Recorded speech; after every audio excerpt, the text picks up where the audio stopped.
Já ganhamos aí uma prenda e tanto, né? Na altura de dezembro, altura de Natal, em que naturalmente falamos em ofertas, né?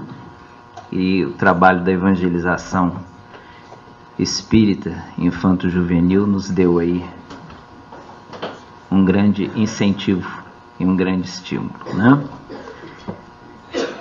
Muito bem, hoje o tema que agendamos é o tema de Maria de Nazaré e Jesus.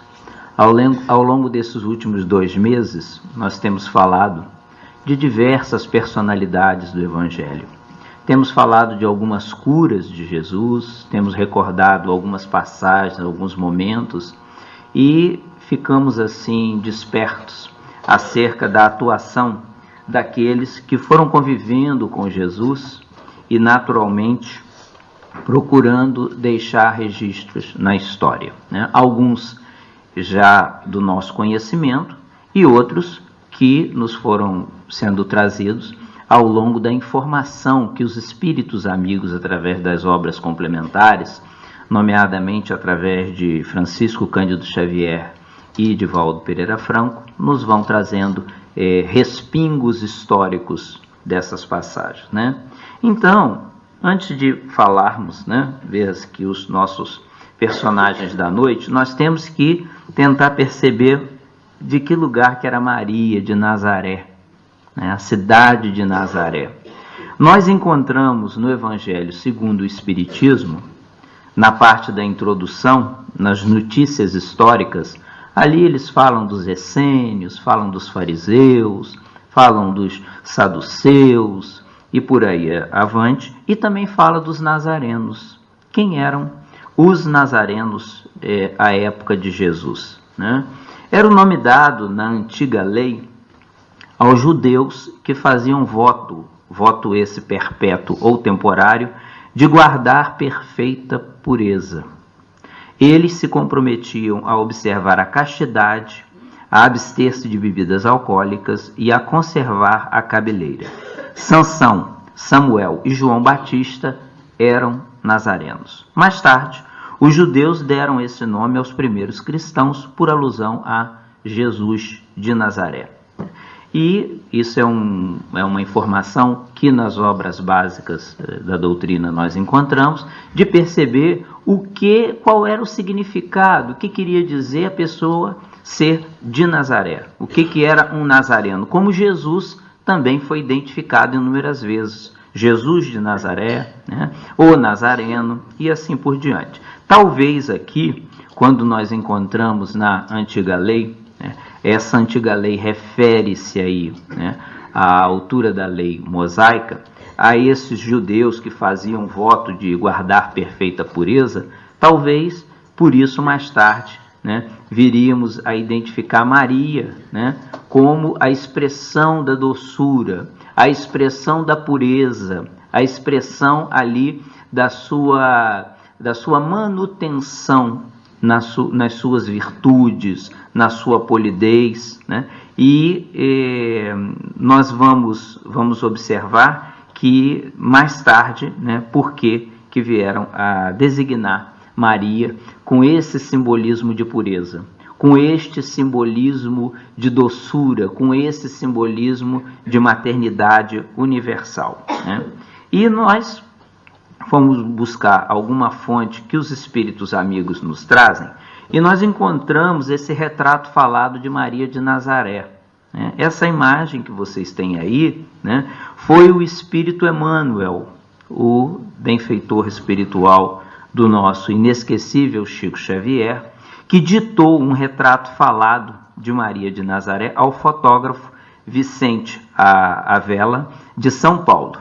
E como é que o Chico, né, que pela sua clarividência conseguia perceber a presença dos espíritos com as suas características, iria dizer para um fotógrafo como seria a expressão de Maria de Nazaré. Então o Chico frisou que essa fisionomia de Maria era retratada né, assim retratada, revela tal qual ela é conhecida quando de suas visitas às esferas espirituais mais próximas e perturbadas da crosta terrestre, né? Como, por exemplo, disse-nos ele, o Chico fazia referência, na Legião dos Servos de Maria, que é uma grande instituição de amparo aos suicidas, descrita detalhadamente no livro Memórias de um Suicida, recebido pela dona Ivone do Amaral Pereira. Então é essa a imagem, é essa a expressão que nós vamos encontrar, né? Provavelmente o Chico, pelo seu grau de desenvolvimento, pela sua doçura e pela sua elevação, certamente já teria vislumbrado a figura de Maria de Nazaré nessas tarefas de auxílio espiritual. Encontramos também, né, uma descrição de Jesus pelo senador Públio Lentulus, né?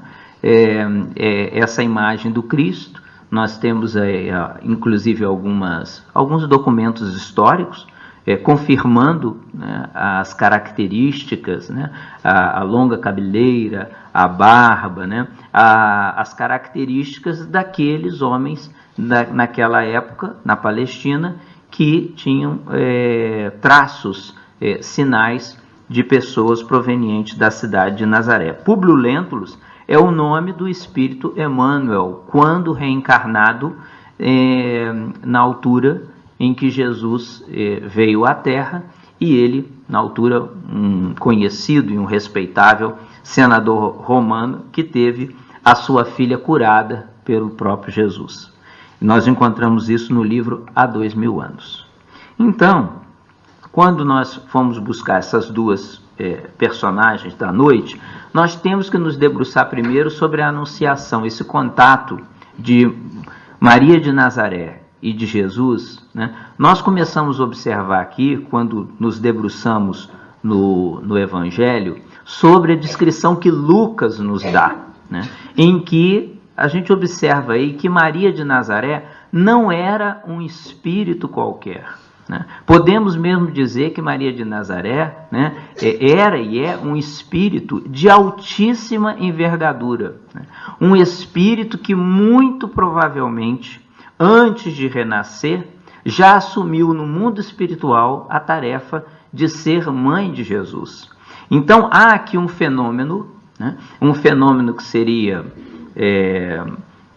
hoje, pela interpretação da doutrina espírita, um fenômeno mediúnico, porque aparece um anjo. Um anjo é um ser espiritual, alguém que se encontra no lado espiritual de lá, né, e fala diretamente com alguém que se encontrava no lado terreno, no caso Maria, e que, segundo a descrição de Lucas, e entrando o anjo aonde ela estava, disse: salve agraciada, o Senhor é contigo, bendita és tu entre as mulheres.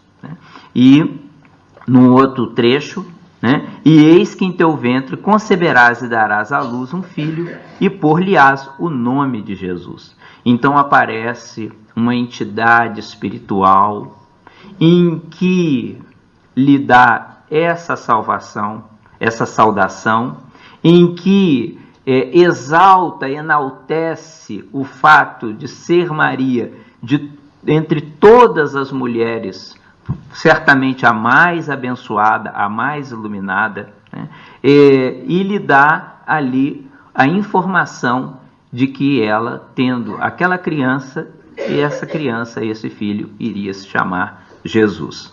Então nós vamos observar isso aonde? No Evangelho de Lucas. Já temos aí a percepção da grandiosidade desse espírito que é Maria de Nazaré. Logo no momento da anunciação, da intervenção espiritual, lhe dando a informação da sua missão, lhe dando informação da sua tarefa, lhe dando informação do que viria a se passar. Depois, há um outro momento em que nós vamos encontrar novamente Maria de Nazaré e Jesus. E que momento foi esse, né? Um outro momento é as chamadas as bodas de Caná. Para quem consegue se recordar, né, Esse daí foi o primeiro milagre de Jesus, ou visto assim, a primeira intervenção pública de Jesus, um fenômeno que o Espiritismo explica como um fenômeno de efeito físico, convertendo as propriedades de uma determinada matéria numa outra, né? Em que, para Jesus, espírito perfeito, espírito puro, né? Espírito reto, não tinha qualquer dificuldade em realizar isso, porque pelas suas capacidades Jesus inúmeras vezes demonstrou, devolvendo a saúde àqueles que estavam doentes, né? Reconstituindo feridas, eram leprosos, eram amputados, eram paralíticos, eram cegos. E aí, neste momento, o que nós vamos observar da relação de Jesus e Maria de Nazaré? Está na descrição do Evangelho de João. E foi também convidado Jesus e os seus discípulos para as bodas. E, faltando vinho, a mãe de Jesus lhe disse: não tem vinho. Disse-lhe Jesus: mulher, que tenho eu contigo? É tão interessante essa interrogação de Jesus, né? E ele conclui: ainda não é chegada a minha hora. E aí João continua: sua mãe disse aos serventes: fazei tudo quanto ele vos disser. Imaginemos o coração de uma mãe, né, que já se apercebe da tarefa e da missão do seu filho, né? Em linhas gerais, toda mãe, não quer dizer que os pais também não sejam assim, tá bem? Mas a mãe, né, dizem, né, explicava-nos certa feita que o amor das mães pelos filhos, é o amor mais próximo do amor de Deus, né? A gente fala, né, do amor de Deus, do amor, mas o amor na terra, o amor das mães, é o amor mais próximo do amor de Deus. Então a gente vê aqui que Maria toma uma atitude, aproxima-se de Jesus, né? Aborda, coloca a questão, né? E ela conclui: fazei tudo quanto ele vos disser. Ela estava segura, não é assim? Ela, por essa afirmação, ela estava segura, ela sabia que ele iria intervir, ela sabia que ele iria atuar, né? E depois existe, né, o comentário no próprio Evangelho, habitualmente, né, serve-se o melhor vinho primeiro e depois vem aquele que não é de tão boa qualidade, e eles não entendem nas bodas de Caná porque que deixaram o melhor vinho, o mais capitoso, o mais saboroso para o final, porque aquele tinha sido submetido à intervenção de Jesus. Então a gente vê aqui a intervenção de Maria, a doçura de Maria, a submissão de Maria, abordando Jesus e pedindo a sua atuação naquele momento. E Maria e Jesus ainda tiveram um outro encontro, né, que nós encontramos. Nós vamos encontrar no Evangelho segundo o Espiritismo, no capítulo 14, nós vamos encontrar aí o título Honrai o vosso pai e a vossa mãe. Quando nós pensamos nisso, honrar o vosso pai e a vossa mãe, isso está no Evangelho, isso está na Bíblia, né? Isso está. Mas foi Jesus quem trouxe isso? Não foi Jesus quem trouxe isso, né? Quem trouxe esse mandamento de honrar pai e mãe foi Moisés, cerca de 1.300 anos antes de Jesus. Então, honrar o pai e a mãe é algo que Moisés deixa, quando recebe os 10 mandamentos no Monte Sinai, deixa para a humanidade, deixa para o seu legado esse ensinamento, né? E aí, nesse capítulo do Evangelho segundo o Espiritismo, depois, se vocês quiserem, poderão lá confirmar, tem uma pergunta, tem uma interrogação: quem é minha mãe e quem são meus irmãos? Nós vamos abrir, né, aqui o Novo Testamento, e lá se encontra assim: e tendo vindo para casa, reuniu-se aí tão grande multidão de gente que eles nem sequer podiam fazer sua refeição, né? A casa estava tão cheia que eles não conseguiam nem comer, né? É o que a gente depreende. Sabendo disso, vieram seus parentes para se apoderarem dele, pois diziam que perdera o espírito. Entretanto, tendo vindo sua mãe e seus irmãos, e conservando-se do lado de fora, mandaram chamá-lo. Ora, o povo se assentaram em torno dele e lhe disseram: tua mãe e teus irmãos estão lá fora e te chamam. Ele lhes respondeu: quem é minha mãe? E quem são meus irmãos? E perpassando o olhar pelos que estavam assentados ao seu redor, disse: eis aqui minha mãe e meus irmãos, pois todo aquele que faz a vontade de Deus, esse é meu irmão, minha irmã e minha mãe. Isso está no Evangelho de Marcos, isso está no Evangelho de Mateus. Causa-nos alguma confusão quando observamos esse texto no Novo Testamento. Então, será que Jesus, sendo quem era, em determinado momento, ele renegou a sua mãe e os seus irmãos consanguíneos? Será que é isso que nós interpretamos aqui, né? Mas tem muito fundamento aquilo que Jesus retruca, porque se nós observarmos, coloquemos em atenção o que eles foram ali fazer, né? Diz o texto assim: havia uma grande multidão, né?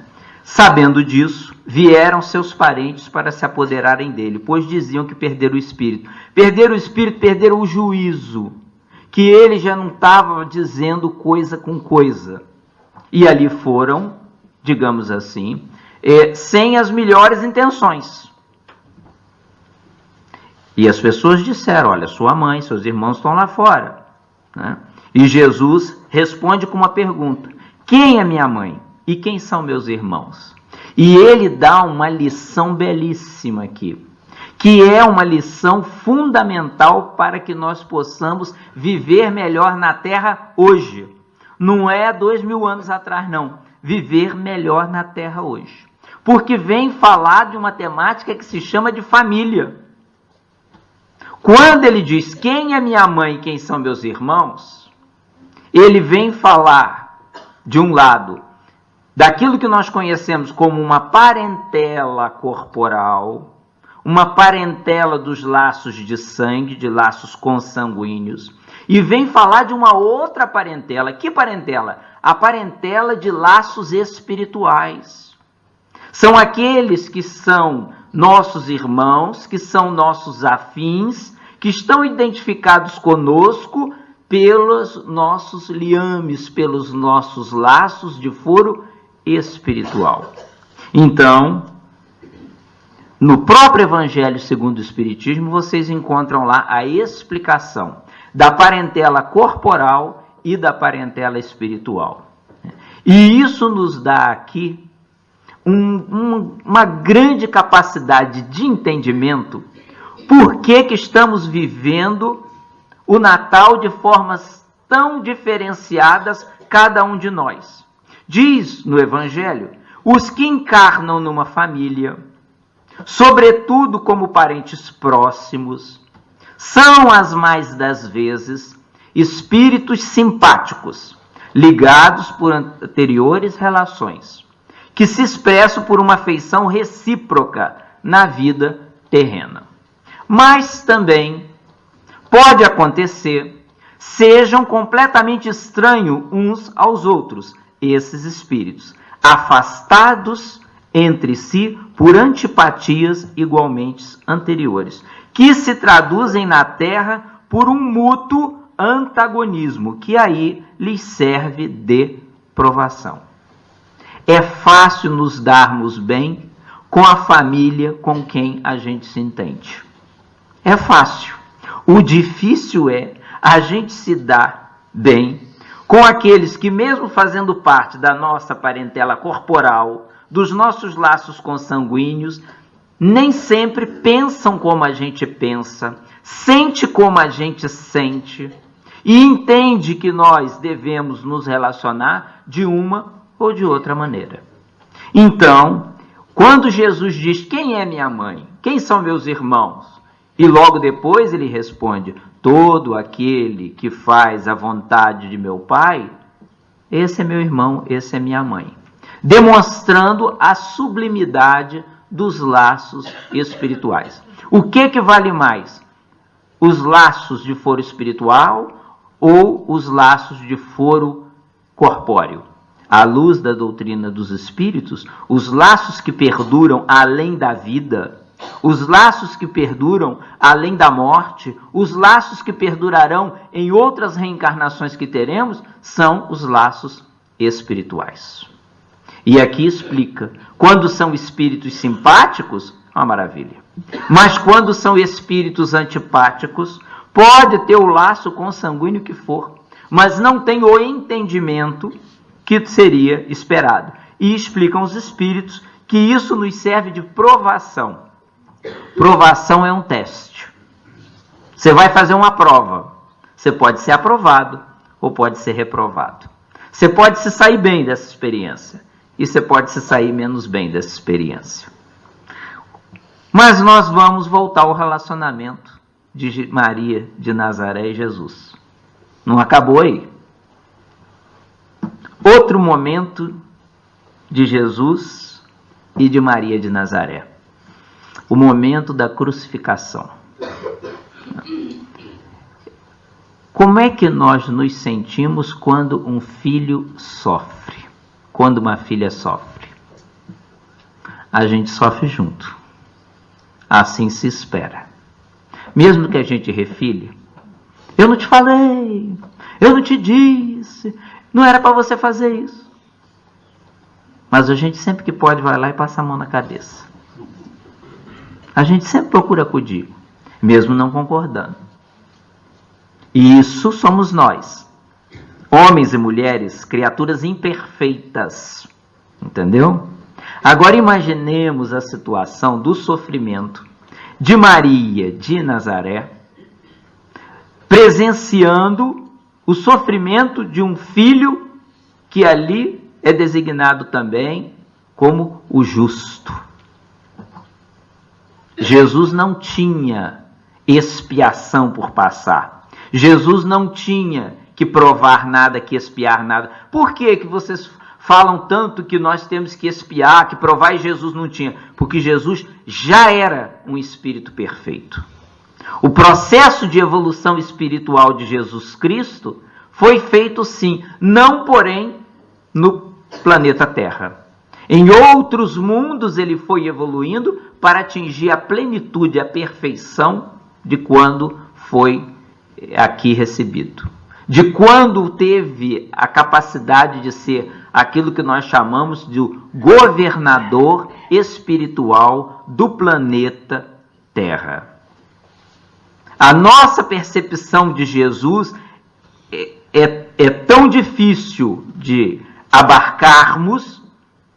Basta imaginarmos que aquilo que a ciência explica, quando o planeta Terra se formou, né, em que foi sofrendo um processo de resfriamento, em que as primeiras reações químicas foram ocorrendo, Jesus já era um espírito perfeito. Para a gente ver a dimensão do Cristo. E para a gente ver o sofrimento de Maria. E é naquele momento em que Jesus, já tendo feito toda a Via Crucis, naquele momento em que ele se encontrava crucificado, em que ele toma fôlego e tem a oportunidade de dirigir os olhos para Maria, sua mãe, que ali se encontrava. E quem é que estava do lado dela, procurando lhe amparar? Aquele que foi o único discípulo que não se afastou no momento do testemunho, que foi João Evangelista. Jesus, vendo a sua mãe e junto dela o discípulo que amava, disse à sua mãe: mulher, eis aí o teu filho. Depois disse ao discípulo: eis aí tua mãe. E daquela hora em diante o discípulo a levou para a sua casa. Evangelho de Lucas. A partir dali, Jesus entrega Maria de Nazaré a João. E entrega João a Maria de Nazaré. por alguma razão, por algum motivo Jesus assim disse, Jesus assim fez. E nós vamos observar, né, que ainda há outros momentos em que Maria de Nazaré e Jesus ainda continuam ligados. Depois da própria crucificação, né, nós encontramos a desencarnação de Maria de Nazaré. Maria desencarnou, Maria também, passado algum tempo, veio a morrer, veio a desencarnar, né? Maria desencarna em idade avançada, né? E após a crucificação de Jesus, ela ainda permaneceu por aquelas regiões até que João começou, conforme os outros discípulos, no Ide e Pregai, a divulgar a boa nova de Jesus. E ele observa que junto à periferia da cidade de Éfeso havia um movimento de interesse pela boa nova muito forte, muito crescente. Então ele começa ali a fundar aquilo que seriam os primeiros núcleos cristãos, as primeiras igrejas, e passado algum tempo ele retorna até a Palestina e vai procurar Maria. Disse ele que não tinha vindo antes, porque ainda não havia encontrado um abrigo, uma casa modesta, simples, em que pudesse recolher ali Maria. Eles fazem a viagem e vão se localizar na cidade de Éfeso, né? Era numa região de um promontório, uma região de elevação, aonde a visão daquela casinha simples conseguia se vislumbrar o mar. E era muito costume Maria de Nazaré e João ali estarem dialogando, confabulando, observando o mar e se recordando do lago de Genezaré, se recordando de todas as passagens de Jesus. E foi durante muito tempo em que Maria ali ficando, começou a despertar um grande interesse, né, daquelas pessoas que, não tendo ainda conhecido Jesus, ouvindo falar da sua crucificação, despertavam um grande interesse em conhecer a sua mãe. Então elas se deslocavam até Éfeso e tinham a oportunidade de ter uma relação muito próxima, muito atuante com Maria. Maria, na sua doçura, no seu encanto, falava do momento em que se recordava de Jesus, Jesus criança, que muitas das vezes ele se afastava quando ela ia procurá-lo. Ele estava dialogando com pessoas tristes, consolando criaturas desventuradas. Certa feita encontrou junto aos doutores e ali dando algumas explicações no templo, demonstrando a sua genialidade, a sua doçura. É nesse momento em que João, por vezes, precisava se deslocar a outros núcleos e Maria ficava nessa casinha em Éfeso, recebendo as pessoas que precisavam de auxílio, que precisavam de tratamento. E conta-se certa feita em que lhe apareceu um leproso, em que ela cuidou das suas feridas, que ela o consolou. E ele, como forma de agradecimento, lhe segurou nas mãos e lhe disse: Tu és a mãe do nosso Senhor Jesus. Tu és a nossa Mãe Santíssima. E dizem que a partir daí, Maria de Nazaré ficou sendo conhecida como a Mãe Santíssima, aquela que consolava, aquela que amparava, né? E inúmeras vezes as pessoas iam para poder ter essa proximidade com Maria, para se sentirem ali amparadas, reconfortadas. E João dando seguimento aos cuidados que tinha com o movimento cristão nascente na região. E ela conversava muito com João, e ele, da mesma forma, apresentando a sua experiência na divulgação da Boa Nova, até que aqueles que vinham de Roma, ao chegarem a Éfeso, começaram a trazer as notícias. Olha, senhora, acredite que agora tudo que acontece de mal dentro do Império Romano são os cristãos os responsabilizados.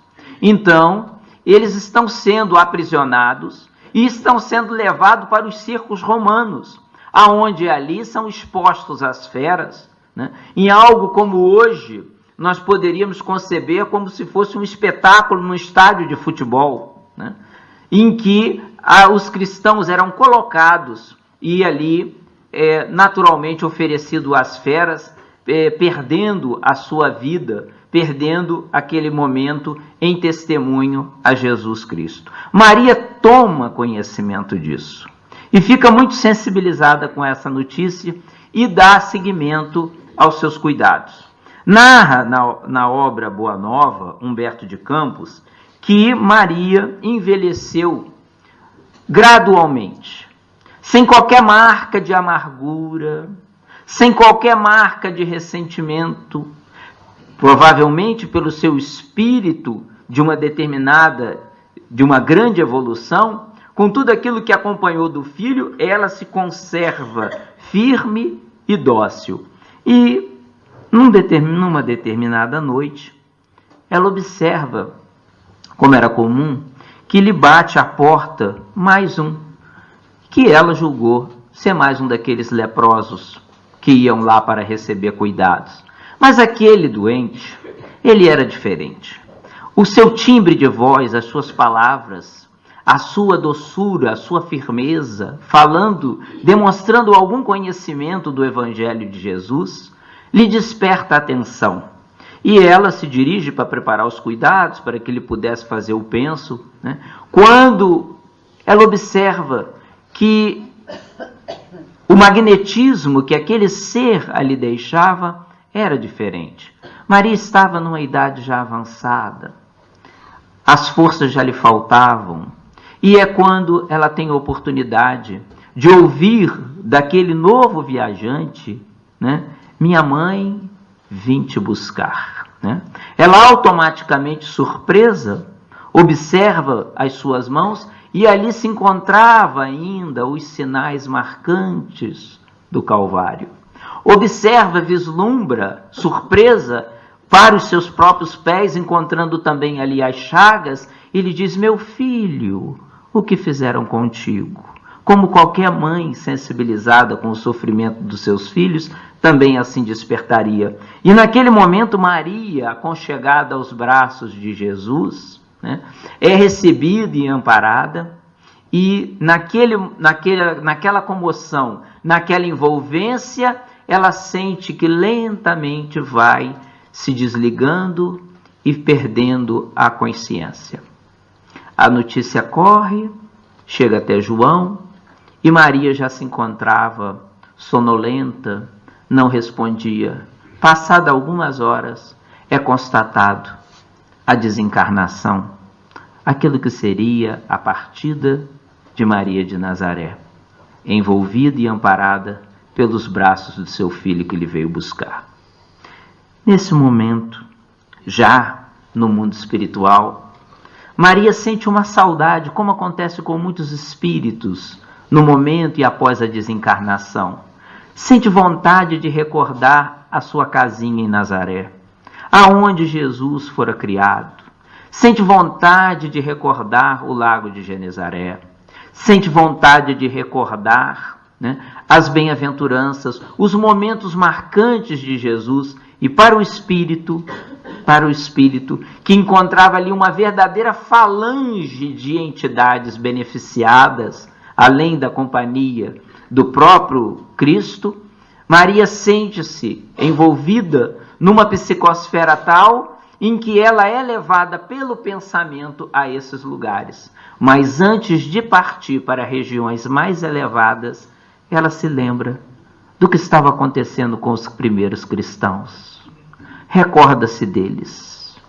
Lembra-se do seu sofrimento no circo romano. E sente vontade de ir a Roma e visitar nas prisões, naquelas regiões mais terríveis, os cristãos que aguardavam serem conduzidos até as feras. E aproximando-se de uma alma mais sensível que orava, lhe sussurra ao ouvido: canta, minha filha, tenhamos bom ânimo, convertamos as nossas dores da terra em alegrias para o céu. E é nesse momento em que essa jovem começa a cantar e os outros lhe acompanham. E quando abre-se-lhes as portas, a fim de que eles pudessem adentrar pelo circo romano encarando as feras, causava uma profunda impressão naqueles que não compreendiam a mensagem de Jesus, como aqueles primeiros cristãos conseguiam dar a sua vida a esse Salvador, a Jesus de Nazaré, com uma altura de testemunho, com uma capacidade tal que tudo mais à frente eram capazes de ultrapassar.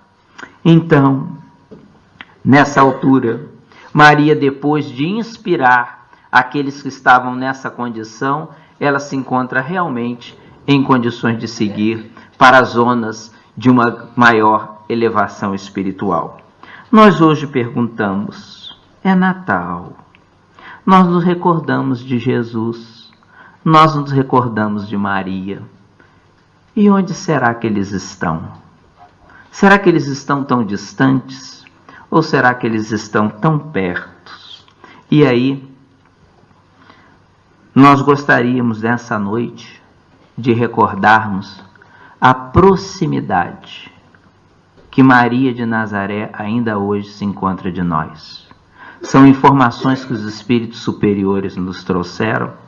E se vocês não conhecem, eu gostaria de falar para vocês nessa noite desse hospital chamado Hospital Maria de Nazaré. Quem descreve isso é Camilo Castelo Branco, através da psicografia da Dona Ivone do Amaral Pereira, no livro Memórias de um Suicida. Como sabem, Camilo Castelo Branco desencarnou violentando o seu corpo físico através do suicídio, porque ele ficara invisual e não compreendia o fato de ser um homem da literatura e já ter perdido a visão. Então ele impõe término à sua vida terrena, prossegue em espírito vivenciando esse sofrimento e depois de um grande período de sofrimento no mundo espiritual, ele é socorrido pelas falanges de Maria de Nazaré. Ele descreve assim: daquele momento em diante, estaríamos sob a tutela direta de uma das mais importantes agremiações pertencentes à legião chefiada pelo grande espírito Maria de Nazaré. Ser angélica e sublime que na terra mereceu a missão honrosa de seguir com solicitudes maternais aquele que foi o Redentor dos homens. Isso são palavras de Camilo Castelo Branco, através de Ivone Pereira, no livro Memórias de um Suicida, e vocês encontram lá esse subtítulo, Hospital Maria de Nazaré, atuação dessa legião dos servos de Maria. E nós ouvimos falar em Nosso Lar, vimos o filme, lemos o livro, sabemos que a colônia espiritual Nosso Lar está projetada na proximidade da cidade do Rio de Janeiro, no Brasil. Mas o Hospital Maria de Nazaré encontra-se situado na região que atinge a Península Ibérica, Portugal e Espanha. Dizia Ivone Pereira, que fora suicida na sua penúltima reencarnação aqui em Portugal, que ela foi socorrida nessa colônia, que ela veio de lá e que quando desencarnasse, voltaria para lá. Então é o trabalho que nós observamos ainda hoje desse espírito invulgar que é Maria de Nazaré. Enfim, Maria de Nazaré e Jesus.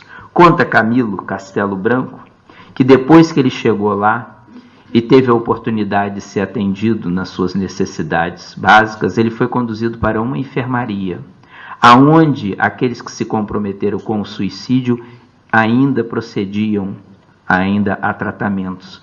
E ele conta que havia no corredor da enfermaria para onde ele foi um painel do pintor Murilo da Virgem de Nazaré. Eu fui buscar a imagem que era para que vocês pudessem conhecer. No mundo espiritual também há arte, no mundo espiritual também há beleza.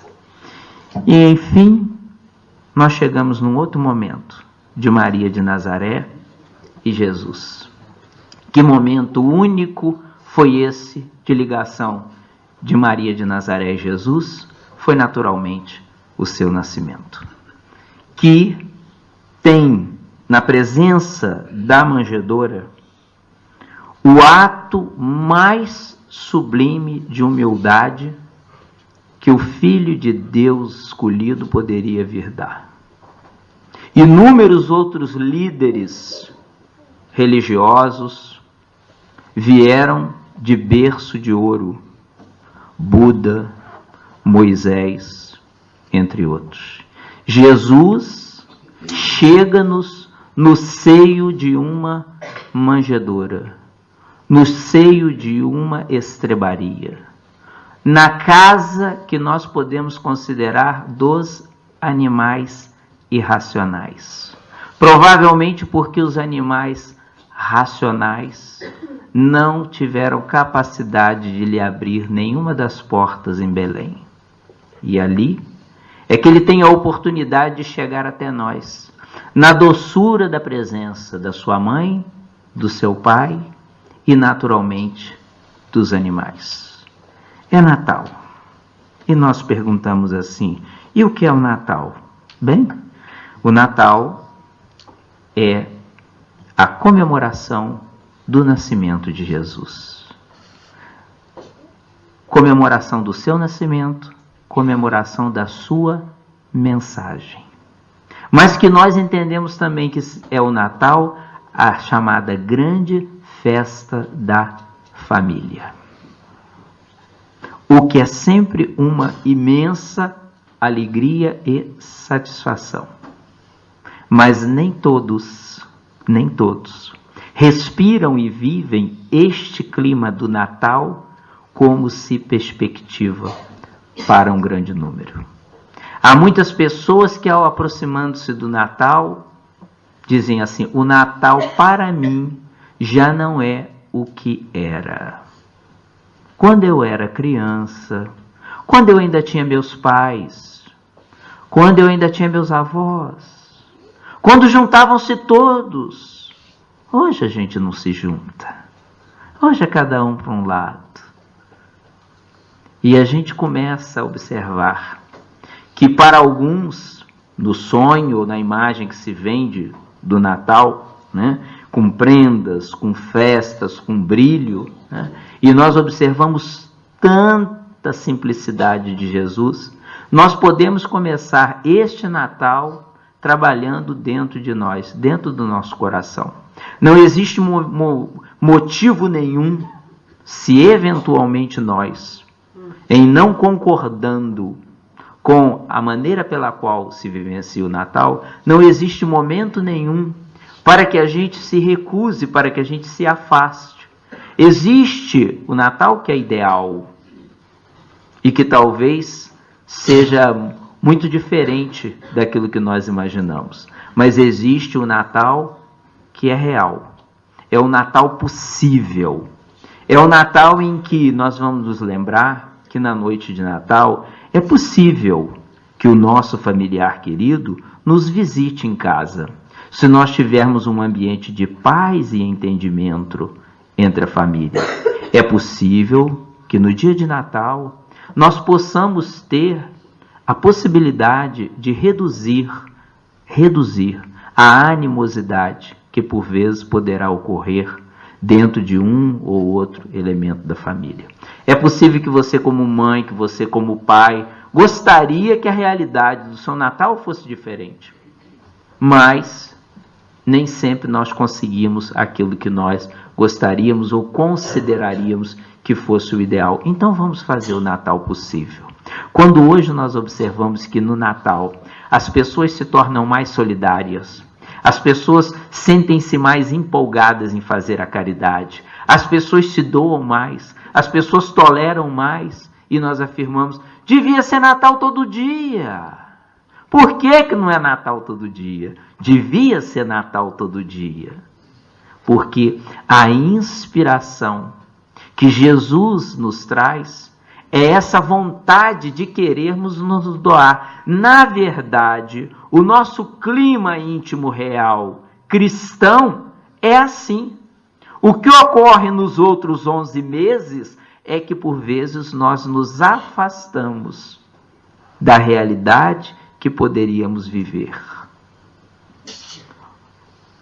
Tudo isso nos permite trabalharmos para compreendermos que esta mensagem do Natal é a mensagem de vida, é a mensagem de caridade, em que a gente vai falando, como hoje acompanhamos aqui, né?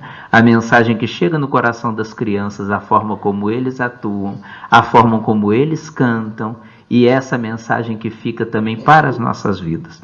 Então nós gostaríamos de deixar para vocês, tá, os votos de um Feliz Natal, um santo e Feliz Natal, né? Quando a gente diz santo e Feliz Natal, a gente está querendo dizer também, é um Natal com espiritualidade, um Natal com Jesus, um Natal com o Cristo, aproveitando da forma melhor que nós pudermos. Os familiares que nós tivermos juntos, aqueles que eventualmente não estarão conosco, aqueles que já partiram, que já desencarnaram, mas que a gente lembra-se deles em prece. E eles têm a oportunidade de nos visitar, como nós, através do sono. Ao nos recordarmos deles, podemos nos desdobrar em espírito e ir visitá-los aonde eles se encontram no mundo espiritual. Dizem os espíritos que na época do Natal, Jesus aproxima-se mais da Terra e a gente sente já esse magnetismo pela sua presença. Então, não apenas em nome pessoal, mas em nome também de todos os trabalhadores, em nome também de todos os frequentadores, todos os amigos, eu deixo registrado aqui nas minhas palavras o desejo de um santo e feliz Natal para todos. Agradecido a todos vocês, porque nós nunca fazemos nada sozinho. Nós nunca fazemos nada sozinho. Nós sempre precisamos uns dos outros. E se hoje, quanto instituição, nós podemos aqui ajudar e colaborar para que pelo menos 45 famílias pudessem ser ajudadas e receber um cabaz nesse Natal, isso foi tudo fruto da tarefa e da colaboração de todos vocês, né? E se nós tivemos a oportunidade de poder convidar essas famílias, aquelas que tivessem a oportunidade, que tivessem o desejo de vir fazer uma ceia de Natal conosco, e nós assim fizemos no dia 25 de novembro, a gente faz um bocadinho antes da quadra do Natal, convida-os, e aqueles que querem, vêm estar conosco. E se nós tivemos a oportunidade de poder termos aqui 150 pessoas numa ceia de Natal dirigida e oferecida para essas famílias, ornamentada e preparada pelo grupo de jovens, tudo isso nós temos que agradecer a vocês, conquanto encarnados, e naturalmente a espiritualidade superior também. O nosso muito obrigado assim.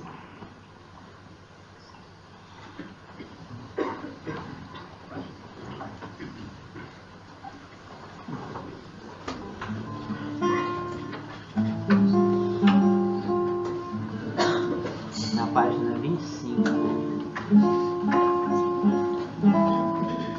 Sorria sempre, o sorriso é alegria que contagia o triste que chora. Muito embora ele não tenha ilusão,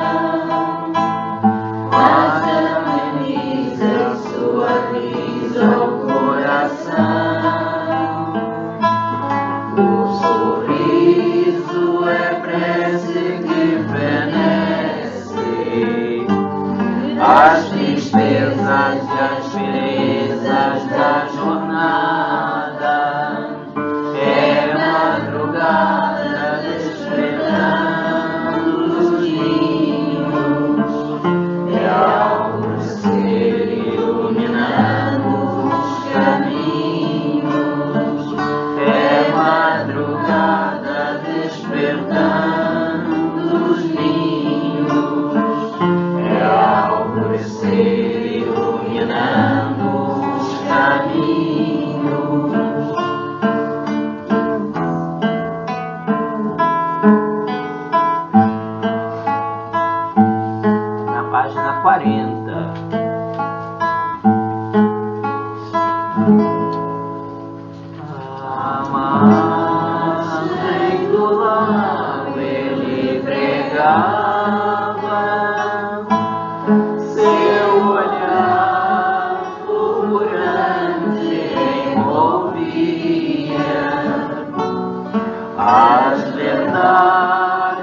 tangendo seu rebanho de harmonia, tranquilamente dormia a criança. O velho comovido a lembrar, o jovem palpitante de esperança, silentemente ouvia o Cristo a pregar. O sol já se deitava no horizonte, colorindo a tarde crepuscular.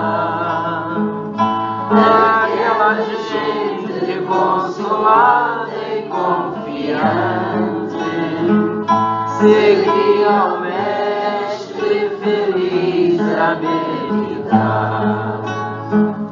Aquela gente consolada e confiante seguia o mestre feliz a meditar.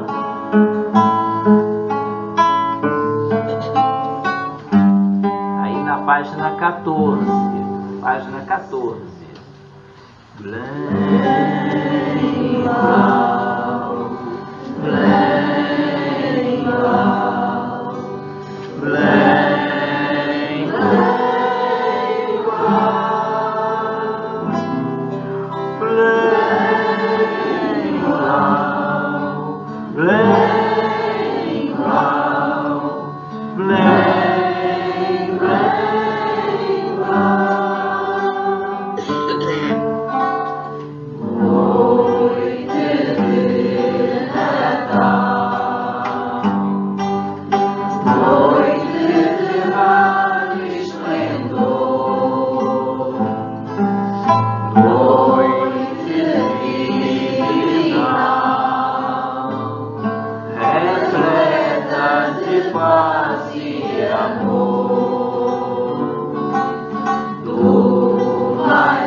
Eu vou pedir para vocês continuarem baixinho. Blém, blau, blém, blau, blém, blém, blau, blém, blau, blém, blau, blém, blém, blau. Mais baixinho. Blém, blau, blém.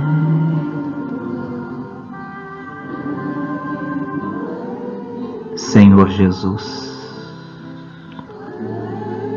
estrela querida das nossas vidas, que chegaste até nós naquela inesquecível noite de Belém, ante a doçura e a simplicidade da estrebaria, a soletude aparente de Maria e José, seus pais, e a companhia querida dos animais dóceis que lhe aqueciam na sua recepção.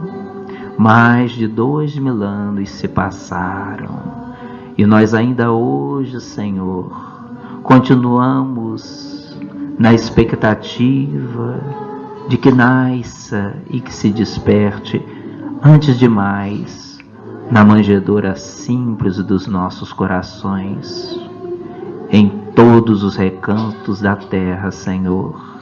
Os homens e as mulheres te cantam, as crianças te exaltam, os anciões, Senhor, enaltecem no coro de alegria e de vida que a sua mensagem nos traz. Neste Natal, Senhor, como em tantos outros, nós te recordamos o Natal dos suicidas, que no mundo do além ainda sofrem as consequências dos seus atos. O Natal, Senhor, dos seus familiares que na terra ficaram, com as consequências naturais das suas intempéries. Lembramos, Senhor Jesus, o Natal das crianças sem pais, sem mães, ou as suas mães, seus pais, que viram partir os seus filhos. Por eles nós oramos.